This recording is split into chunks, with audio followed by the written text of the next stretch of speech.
Bugün portağal və limondan təbii qrip xotu hazırlayacağım. Bunun üçün təmiz yuduğum portağalın qabığını soyuram. Bu üsulla hazırlanan qrip xot çox faydalıdır. Qripi anında kəsir, qızdırmanı salır, öskürəyə qarşı çox faydalıdır. Limonu da qabığını soyub bir kənara qoyuram.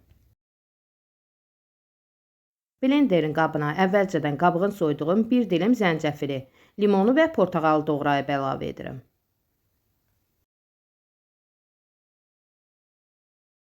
Üzərinə bir çay qaşığı sarı kök tökdükdən sonra blenderdən keçirdirəm.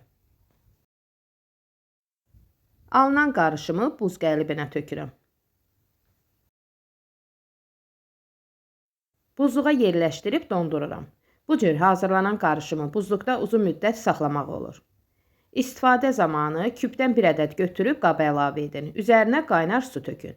Əgər şirin olmasını istəyirsinizsə bir qaşıq bal da qata bilərsiniz.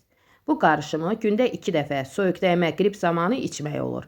Çox faydalıdır. Təbii vitamin C mənbəyidir. İstifadə etməyə dəyər. Videonu izləyərkən bəyənməyi unutmayın.